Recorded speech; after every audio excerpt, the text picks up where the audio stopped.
Hello my dear children. Hopefully कि आपने first video basic concept of chemistry की देख ली होगी, जो कि काफ़ी इन्फॉर्मेटिव थी। और उसमें कुछ ऐसे भी टॉपिक्स थे बेटा जो अपन को कभी अपन पढ़ते नहीं है, ज़्यादा उन्हें छोड़ देते हैं कि नहीं ये तो नहीं आ सकता। तो मैंने आपको सारे सिग्निफिकेंट फिगर्स, प्रिसीजन, एक्यूरेसी, सभी कुछ पे अपन डिस्कस कर लिए। अब अपन ये बेसिक कॉन्सेप्ट की पार्ट 2 वाली जो मतलब अपनी वीडियो है, इसमें अपन atomic mass, molecular mass, limiting reagent, empirical and molecular formula, ये भी बहुत इंपॉर्टेंट टॉपिक्स अपन डिस्कस करने वाले हैं।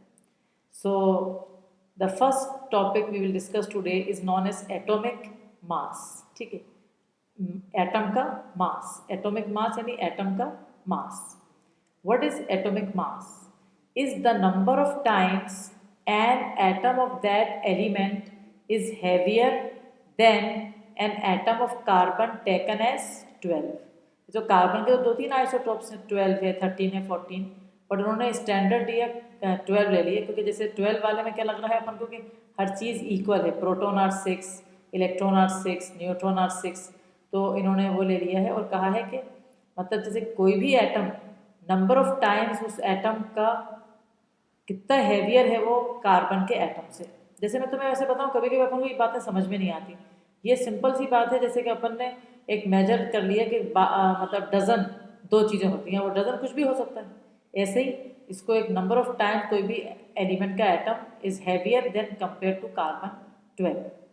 देन एमयू, जो कि अपन बहुत सुनते हैं हमेशा, एमयू का मतलब is equal to 1/12 of the mass of an atom of carbon.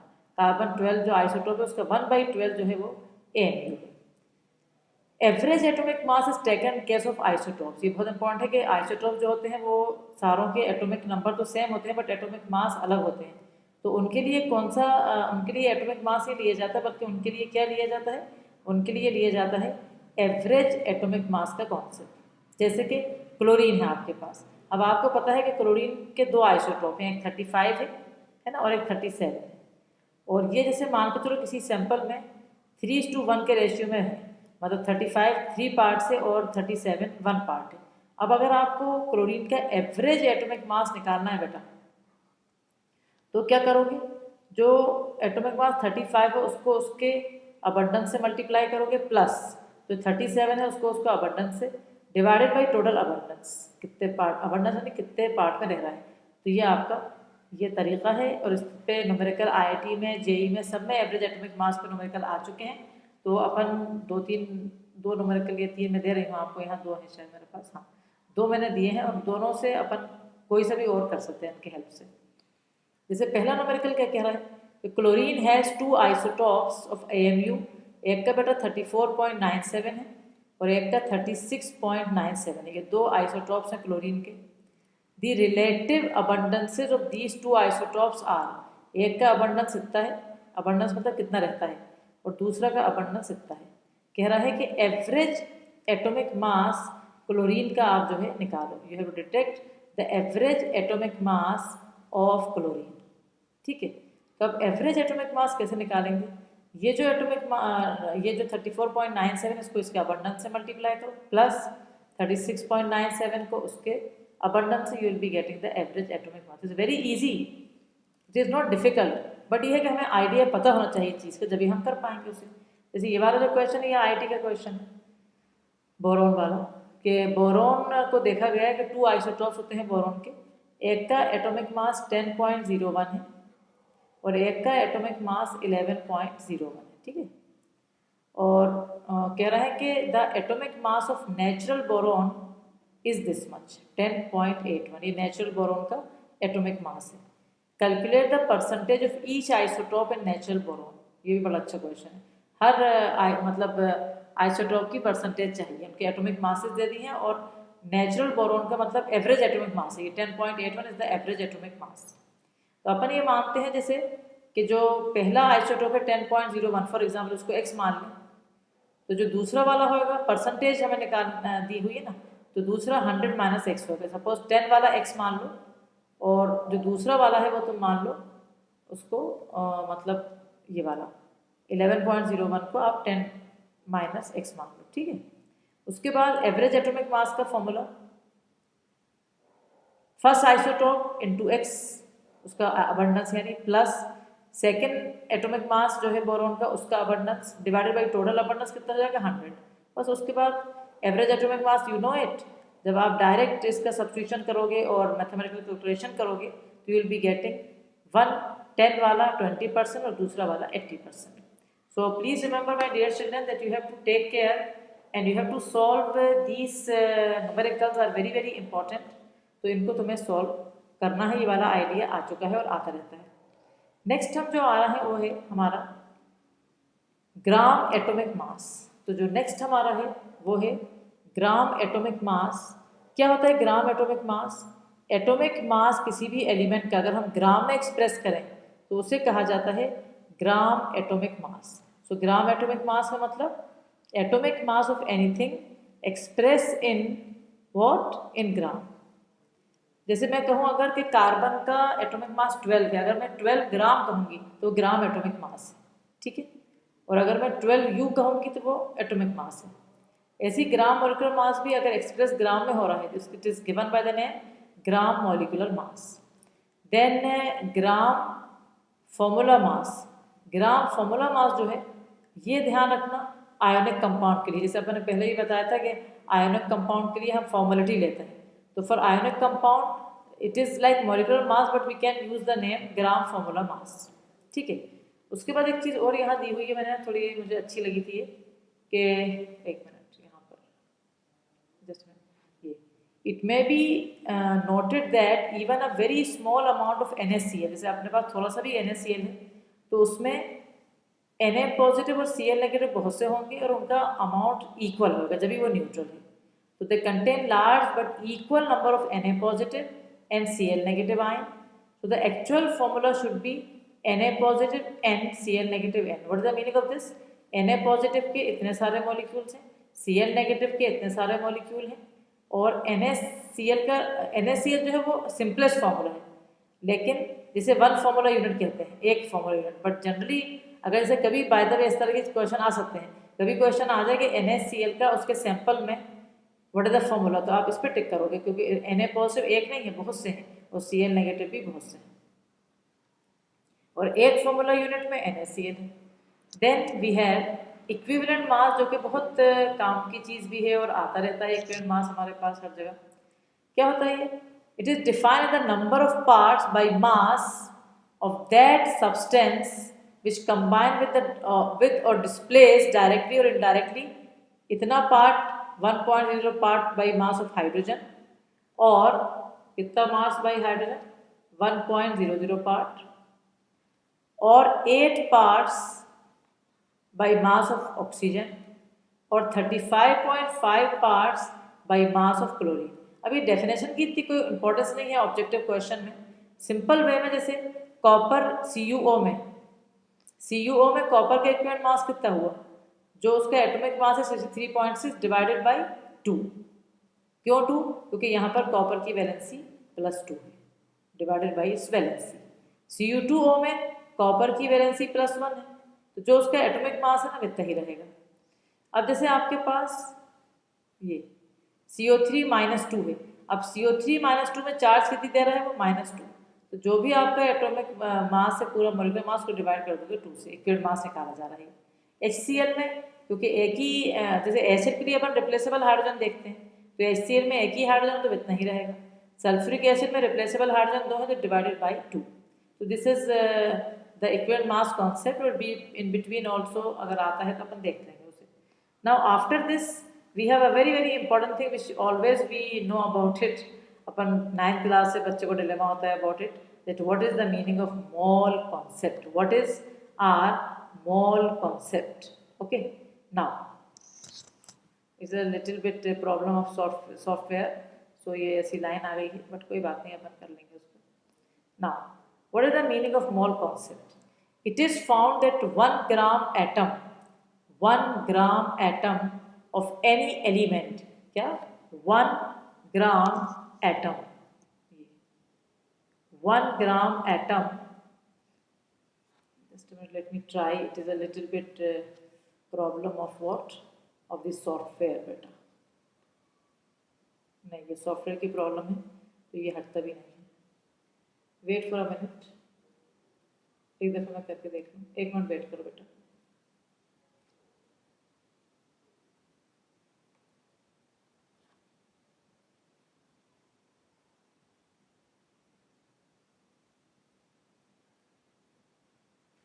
Thankfully वो प्रॉब्लम जो थी वो सॉल्व हो गई।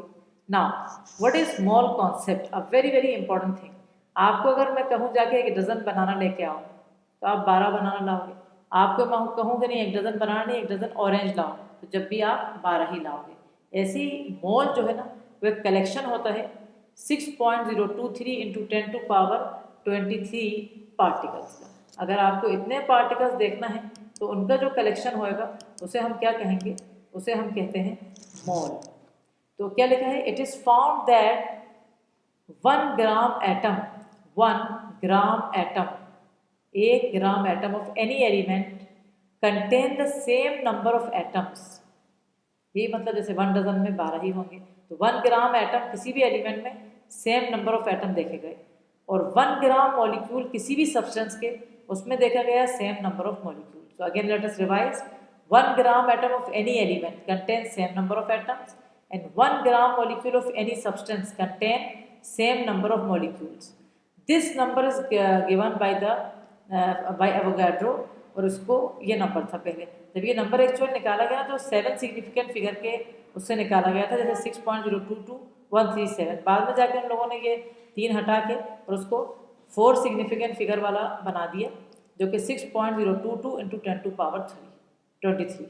और अगर कोई हमसे पूछता है कि मोल होता क्या है, तो जैसे डजन होता है, पेयर होता है, ऐसी मोल होता है collection of this number of particle 6.023 into 10⁻23 particles. I hope this clear the meaning of mole my dear children, and remember that 1 gram atom of any element contain same number of atom, that is Avogadro number, even for 1 gram molecule. अब कुछ formulas हैं जिससे अपन numerical बहुत आसानी से कर सकते हैं अगर हमें वो आते हैं। जैसे कि क्या बोला मैंने कि 1 मोल ऑफ एनी सब्सटेंस, किसी भी सब्सटेंस के 1 मोल में मास होता है बराबर ग्राम एटॉमिक मास या ग्राम मॉलिक्यूलर मास के बराबर। Again I repeat, 1 mole of any substance में मास कितना होता है, ग्राम एटॉमिक मास के बराबर। जैसे अगर मैं कहूँ CO2 के 1 मोल में कितना मास है, तो उसका मॉलिक्यूलर मास निकालोगे 44 ग्राम। अमोनिया के 1 मोल में कितना मास है, 17 ग्राम। इसलिए मतलब ऐसे ही 1 मोल ऑफ एनी सब्सटेंस, किसी भी एक सब्सटेंस के 1 मोल में एटम्स या मॉलिक्यूल्स कितने होंगे बेटा, ये अवोगाड्रो नंबर ऑफ एटम्स या मॉलिक्यूल्स होंगे। इसको रटा सभी को पता है और सभी लोग जानते हैं कि ये अवोगाड्रो नंबर जो है ये हम सबको याद करने का नंबर होता है, करेक्ट। ऐसे ही 1 मोल किसी भी गैस में वॉल्यूम कितना होता है, 22.4 लीटर एट STP यानी स्टैंडर्ड टेम्परेचर एंड प्रेशर पे कितना होता है, 1 mole of gas has a volume this much. तो please remember 2-3 points here, that 1 mole of any gas has what, 1 mole of any gas has mass equal to molecular mass. Secondly 1 mole of any gas has volume equal to 22.4 liter and 1 mole of any gas has molecules equal to Avogadro number of molecules. After this we have to remember that in CGS system, ये वाला system जो है, इन CGS system 1 ग्राम मोल, 1 ग्राम अगर मोल कह रहे हैं equal to molecular मास किसी भी कंपाउंड के ग्राम में, और उसमें मॉलिक्यूल्स होते हैं इतने। और MKS में 1 kg मोल कहते हैं, जो कि बहुत ज़्यादा यूज़ नहीं होता है, लेकिन उसमें मॉलिक्यूलर मास को kg में एक्सप्रेस करते हैं, और उसमें भी इतने मॉलिक्यूल में बस 10⁻23 के बदले 1000 से और मल्टीप्लाई कर दोगे। ऐसी ये आपको 9 से पता है formula, number of moles equal to mass upon molecular mass. और एक और फॉर्मूला के number of moles equal to any number of molecules divided by Avogadro number. ठीक है, ये सारे फॉर्मूलाज अगर हमें आते हैं तो हमसे न्यूमेरिकल सॉल्व हो जाएंगे। Then what is the meaning of 1 AMU और 1 U? ये क्या होता है, equal to 1/12 of mass of an atom of C12। तो 1 AMU में इतने ग्राम होते हैं, 1/12 इंटू 12 अपॉन एवोगाड्रो नंबर। इसमें आते हैं, या फिर खाली डायरेक्ट रिलेशन भी याद कर सकते हैं अपन, 1 AMU equal to 1.66 into 10⁻24 gram. In the same way 1 mole कहो या ग्राम एटॉमिक मास कहो या ग्राम एटम, ये सब एक ही बात है, इसलिए ध्यान रखना है इन तीनों। जैसे 1 मोल तो सबको आता है, बट ग्राम एटॉमिक मास में घबराता है बच्चों, ग्राम एटम में और घबराता है। तो again I will repeat, 1 mole equal to gram atomic mass equal to 1 gram atom and it contain Avogadro number of atoms. ऐसे ही 1 mole equal to gram molecular mass equal to 1 gram molecule, उसके अंदर भी molecules Avogadro number के बराबर हैं, या volume 22.4 litre eight STP के बराबर है। ठीक है, अगर गैस है सब्सटेंस। अब जैसे कुछ क्वेश्चन दिए हैं मैंने इस टॉपिक पे जो अपन ने कवर किया है, जैसे calculate the mass of an atom of silver अगर कह रहा है, तो सिल्वर के एटॉमिक मास 108 है, 108 में अवोगाड्रो नंबर है, तो एक एटम में कितना होगा, ये अपन 9th क्लास से चले आ रहे हैं इससे करने जैसे, तो ये अपन डायरेक्ट क्रिस क्रॉस से कर लेंगे। ऐसे ही मॉलिक्यूल मतलब एक CO2 के मॉलिक्यूल में कितना मास है, तो हमें CO2 का मॉलिक्यूलर मास जानते हैं, तो 44 ग्राम अगर CO2 होगा, उसमें अवोगाड्रो नंबर ऑफ मॉलिक्यूल्स हैं, तो एक मॉलिक्यूल में कितना होगा। Again you can do the cross and this type. जैसे अपन को लगता है कि इतना आसान, पर ऐसा कुछ नहीं है। हर आसान चीज़ भी एग्जाम में आजकल इतनी ही आ रही है जितनी के डिफिकल्ट आ रही है, तो प्लीज रिमेंबर दिस।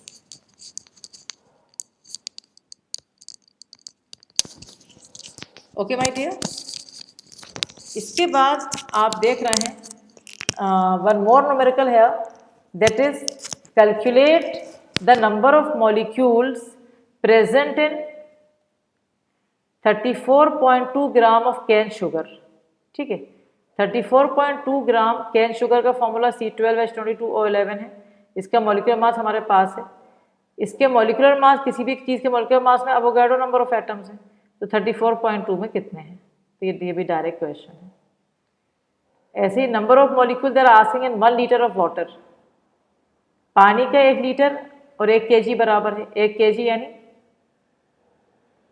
1000 ग्राम, तो हमें पता है कि पानी का मॉलिक्यूलर मास 18 ग्राम में अवोगाड्रो नंबर है, तो 1000 ग्राम यानी 1 लीटर यानी 1 kg यानी 1000 ग्राम। 1000 ग्राम में कितना है। Then we have the question है, calculate the number of molecules present in 350 ml of ammonia gas at 273 kelvin and 2 atmospheric pressure. तो ये हमें उसने मतलब एक्सपेरिमेंट की वैल्यूज दी हैं। 350 वॉल्यूम है, टेम्परेचर इतना है, प्रेशर इतना, जैसे P1 V1 T1 दिया है। हम एक काम करेंगे, STP पे वॉल्यूम ले लेंगे, क्योंकि STP पे वॉल्यूम जब लोगे तो फिर तुम्हें नंबर ऑफ मॉलिक्यूल निकालना आसान होगा। तो जैसे ये तो आपके एक्सपेरिमेंट की डाटा है पूरी, P1 V1 T1, P2 V2 T2, आप P2 एटमॉस्फेरिक प्रेशर 1 होगा और T2 273 केल्विन। ये सब मतलब these data are constant, you have to remember. For pressure 1 atmosphere and for temperature 273 at STP। पहले आपने V2 निकाल लिया, V2 आपका 700 ml आया वॉल्यूम एट STP। हम जानते हैं कि STP पे अगर 22400 है, यानी 22.4 लीटर को मैंने ml में कर लिया, इतना वॉल्यूम है, तो अवोगाड्रो नंबर ऑफ मॉलिक्यूल्स हैं, तो 700 में कितना होगा, ये आपका 700 में ये आ गया आंसर। कुछ लोग इसको इस तरीके से करेंगे और कुछ लोग PV इक्वल टू NRT से आप नंबर ऑफ मोल्स निकाल लो पहले, फिर number of moles equal to N/Na, तो नंबर ऑफ मॉलिक्यूल्स आ जाएंगे और इससे भी डायरेक्ट ही हो जाएगा। So you have two methods. These type of question only used to come with it. Don't think कि बहुत ही अजीब किस्म का क्वेश्चन है, डिफिकल्ट नहीं, ऐसा कुछ नहीं है, यही क्वेश्चन आ रहा है, इस जैसे ही आ रहा है।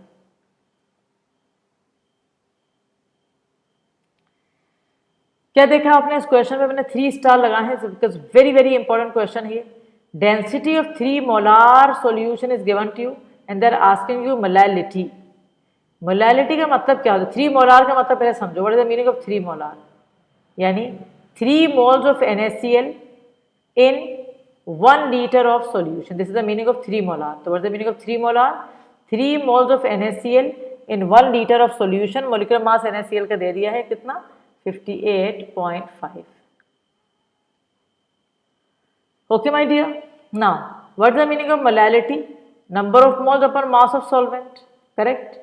Number of moles we have 3, but our aim is to detect the mass of solvent. This is the density of solution and when we say molar यानी वॉल्यूम 1000 ml है, ये हमें कोई देगा नहीं, हमें पता होना चाहिए। तो density equal to mass by volume, so mass of solution density is given and volume is 1000, तो इतना ये हमारा मास ऑफ सॉल्यूशन है। ठीक है। और नंबर ऑफ मोल्स मेरे पास है तो मैं सोल्यूट का मास भी निकाल सकती हूँ, क्योंकि number of moles equal to mass by molecular mass. Solute NaCl इसका मॉलिकुलर मास 58.5 है और नंबर ऑफ मोल्स आपको पता है 3 मोलार यानी 3 मोल्स। तो इस तरह से सोल्यूट का मास आ जाएगा ये 175.5। सॉल्यूशन का मास मेरे पास है, दोनों को माइनस करूंगी तो मेरे पास क्या आ जाएगा, सॉल्वेंट का मास, बिकॉज मोलैलिटी में वी रिक्वायर सॉल्वेंट का मास। तो 3 upon this you will be getting the answer. तो वेरी वेरी गुड क्वेश्चन, ये आ चुका है जैसा क्वेश्चन, ये बहुत अच्छा क्वेश्चन है, इसके ऊपर पूरा ध्यान से देखना। Next will be again a very very good question again. Calculate the molality of sulfuric acid solution in which the mole fraction of water is this। यहाँ मोल फ्रैक्शन पानी का दे दिया, तो पानी का अगर मोल फ्रैक्शन दिया है तो दूसरा कंपाउंड सल्फ्यूरिक एसिड है, तो सल्फ्यूरिक एसिड का अपन जानते हैं XA plus XB equal to 1, तो 1 माइनस दिस नंबर, ये आपका आ गया सल्फ्यूरिक एसिड का mole fraction.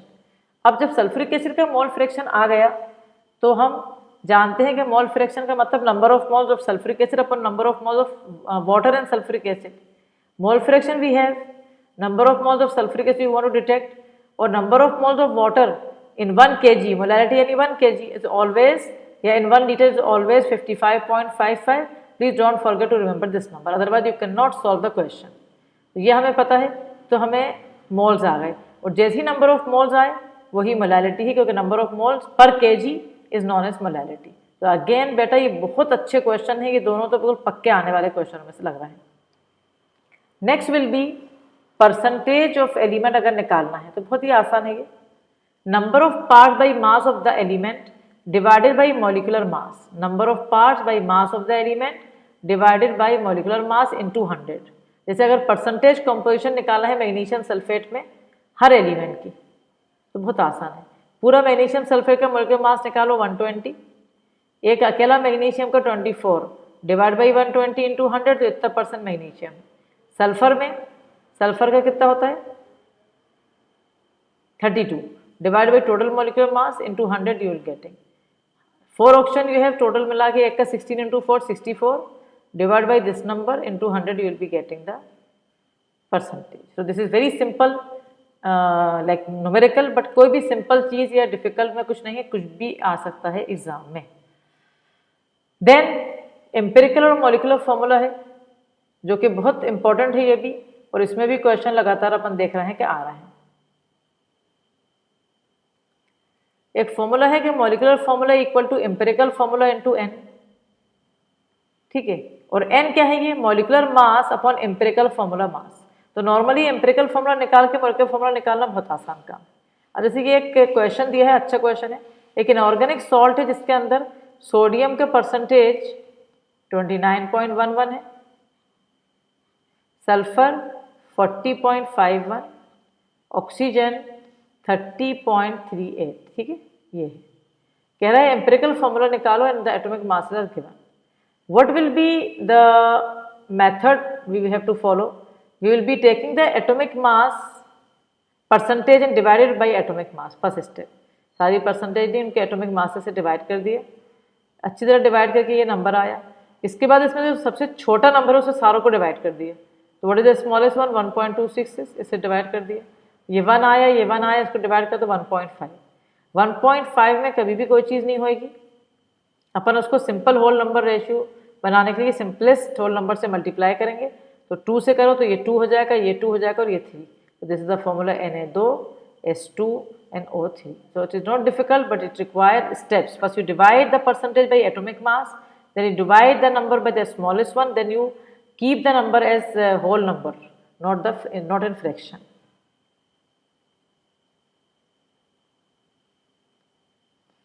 Then we have an other concept here, so we are taking that concept also.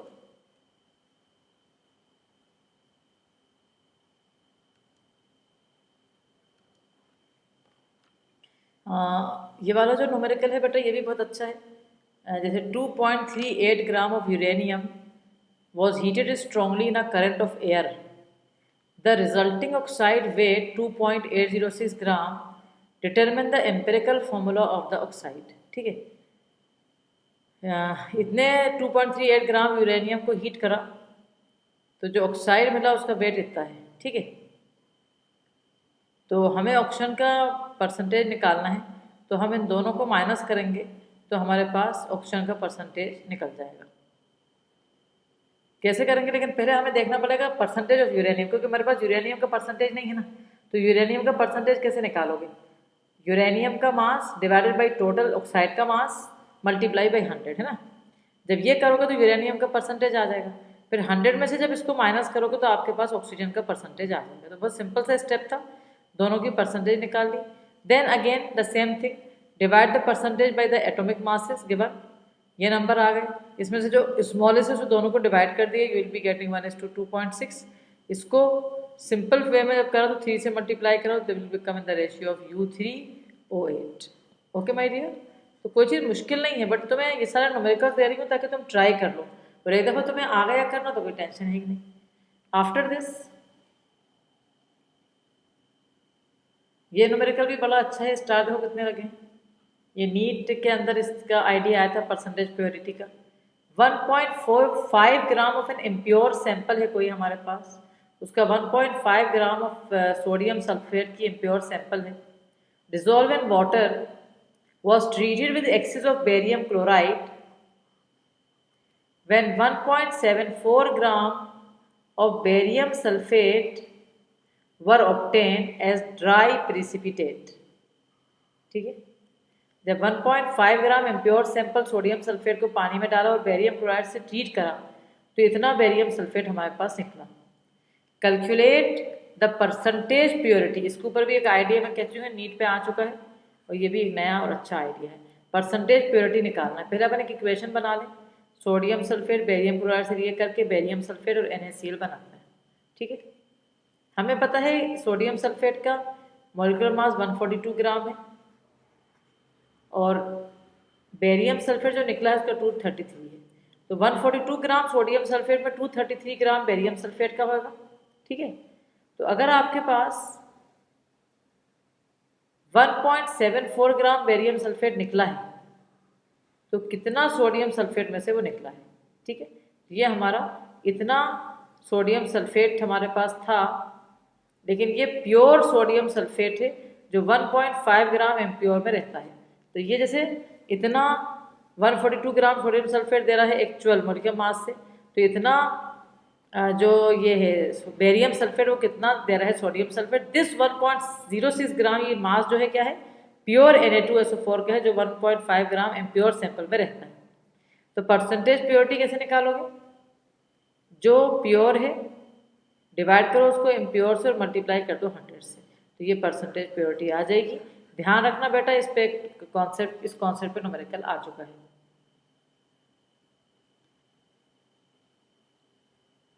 Next question, what volume of oxygen at STP is required to affect complete combustion of 200 ml of acetylene, and what would be the volume of CO2 formed?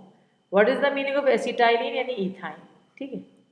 अब ये ethyne का combustion का equation पहले बना लेंगे अपन, balance करके ध्यान रखना, बगैर बैलेंस के जीरो मिलेगा, क्योंकि कोई नंबर ऑफ मोल्स आपने लिखे ही नहीं तो गलत आएगा।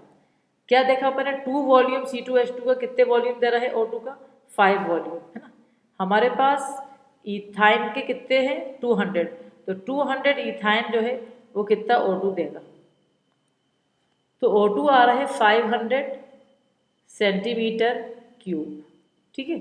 O2 आ रहा है हमारा 500 सेंटीमीटर क्यूब। तो अपन कहेंगे 2 वॉल्यूम C2H2 का, क्योंकि CO2 से तो मैं काम है, 2 वॉल्यूम C2H2 का हमें दे रहा है 4 वॉल्यूम CO2 का, तो 200 वॉल्यूम ऑफ C2H2 हमें कितना वॉल्यूम देगा CO2 का, तो X equal to 200 into 4V upon 2V, you will be getting 400 ml at STP, ठीक है बेटा। So this is your like a good question, but what is the concept of this question, you know, it is actually of limiting reagent। Limiting reagent का मतलब ये है कि आपने देखा 2 वॉल्यूम C2H2 5 वॉल्यूम दे रहे थे, तो 200 वॉल्यूम कितना देंगे, तो X हमारे पास 500 होना चाहिए O2 हमारे पास।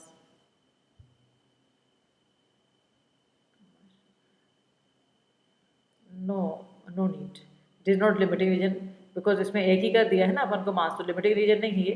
अपन ने तो इसमें पहले ऑक्सीजन का वॉल्यूम निकाल लिया, 2 स्टेप में क्वेश्चन है, और फिर हमने CO2 का, तो डायरेक्ट क्वेश्चन है। Next, calculate the volume of hydrogen liberated at STP when 500 ml of 0.5 N यानी normal H2SO4 react with excess of zinc. अब जिंक और सल्फ्यूरिक एसिड को आपने ये इक्वेशन बना लिया, और कह रहा है कितना वॉल्यूम H2 का लिबरेट होगा STP पे जब 500 ml of 0.5 normal react with excess of zinc.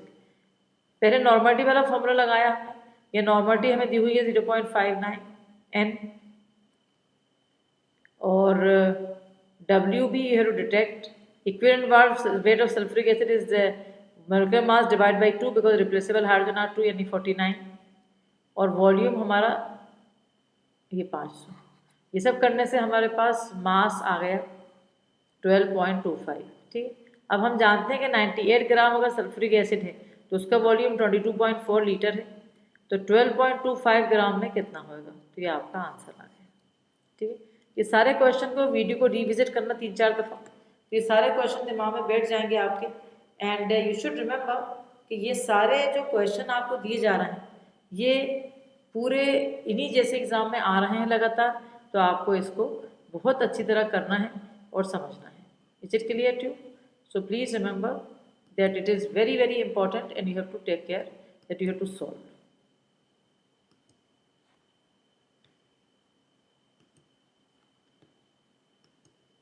Now we have to start or take the next topic which is very very important, उसमें से बहुत क्वेश्चन आ रहे हैं लगातार।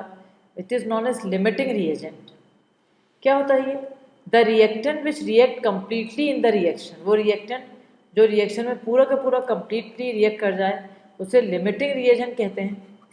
और जो बच जाता है the one which is not consume completely is given by the name excess reactant. ठीक है बेटा, इसके ऊपर एक बहुत बढ़िया क्वेश्चन है, ये इसी जैसा मतलब एक आइडिया था जो कि नीट 2013 में आया था। कह रहा है 3 gram of H2 react with 29 gram of O2 to form water, which is the limiting reactant. पहली बात, हमें क्वेश्चन पता कैसे चलेगा कि ये कॉन्सेप्ट लिमिटिंग रिएजेंट का है? अगर आपको रिएक्टेंट जो है दोनों के मास दे दिए और प्रोडक्ट का मास मांगा है तो ये पक्का लिमिटिंग रिएजेंट का है। इसके लिए भी आपको बैलेंस केमिकल इक्वेशन पहले लिखना पड़ेगा, जैसे ये 2H2 plus O2 gives 2H2O। ठीक है, 4 ग्राम अगर H2 का है हमारे पास तो वो दे रहा है हमें 32 ग्राम ऑफ O2, ये दिख रहा है हमें 1 मोल।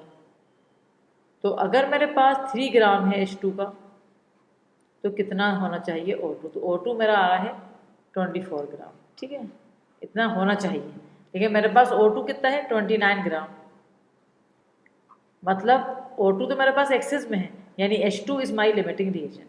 क्लियर? तो अगेन आई रिपीट, पहले मॉलिक्यूलर मोल कॉन्सेप्ट से, मोल देखो 2 मोल में 4 ग्राम, इसमें 32 ग्राम, तो फिर देखेंगे कि 3 ग्राम में कितना चाहिए, इतना चाहिए, और हमारे पास ज़्यादा है तो लिमिटिंग रीजन हमारा H2 है। So my limiting reagent is H2 because I require 24 but I have 29। अब रिमेंबर वेरी वेल, जो प्रोडक्ट का मास निकालना है ऑलवेज आपको निकालना है लिमिटिंग रीजन की हेल्प से। तो लिमिटिंग रीजन तो H2 है, तब उसकी हेल्प से हम, अब हमारा रिलेशन H2 और वाटर के बीच में है।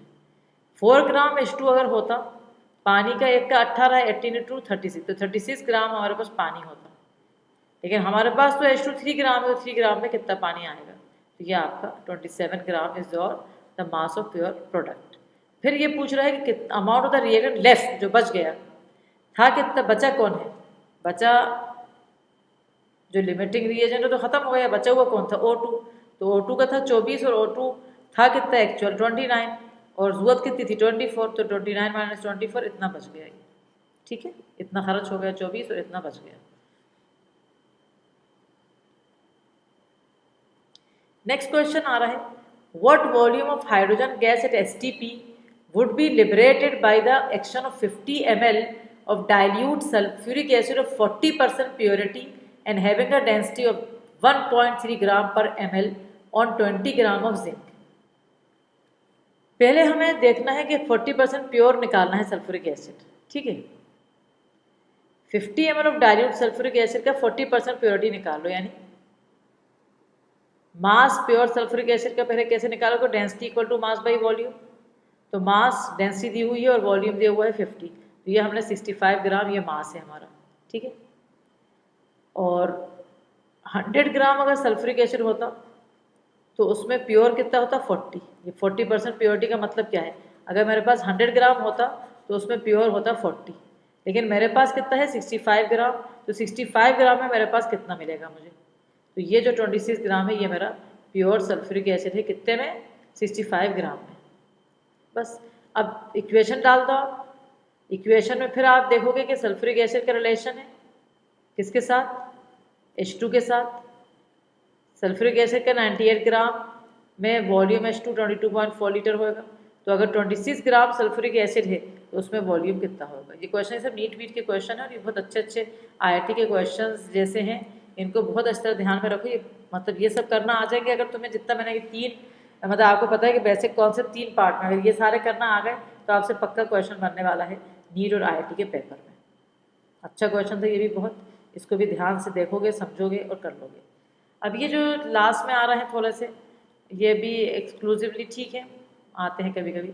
Methods of determining equivalent masses, जैसे पहला है metal displacement method. Mass of metal added upon mass of metal displace equal to equivalent mass of metal added upon equivalent mass of displaced. जैसे zinc और copper sulphate है, इसमें अगर निकालना है तो मास ऑफ मेटल एडेड जैसे mass of zinc upon mass of copper equal to equivalent mass of zinc upon equivalent mass of copper, simple है बिल्कुल। फिर हाइड्रोजन डिस्प्लेसमेंट मेथड में अगर करना है तो हाइड्रोजन उसके अंदर ले लेंगे, mass of metal upon mass of hydrogen equal to equivalent mass of metal upon equivalent mass of hydrogen कितना होता है 1.008। ऐसे ऑक्सीजन और क्लोरीन के लिए कर लोगे। ऑक्सीजन के लिए 1.08 के बदले सेम फॉर्मूला रहेगा, बस 8 लगा दोगे। क्लोरीन में इसके बदले 35.5 लगा दोगे। फिर इलेक्ट्रोलिटिक मेथड है, यानी फैराडेज सेकंड लॉ जो कि अपन पढ़ते हैं ना, कि mass of X deposited upon mass of Y deposited electrode पे equal to equivalent mass of X upon equivalent mass of Y.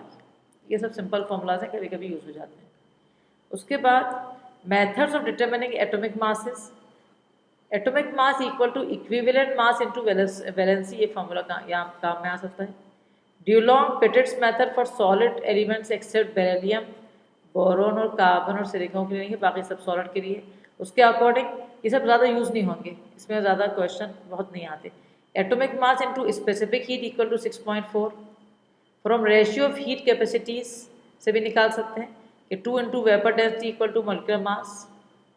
Atomic mass equal to molecular mass upon atomicity, ये अपन ने पहले भी पढ़ चुके हैं थर्मो में, कि एटोमिसिटी में अगर 1.66 गामा आ रहा है तो मोनो एटोमिक है, अगर 1.40 आ रहा है तो डाई एटोमिक है, 1.30 आ रहा है तो ट्राई एटोमिक है, 1.26 आ रहा है तो 4।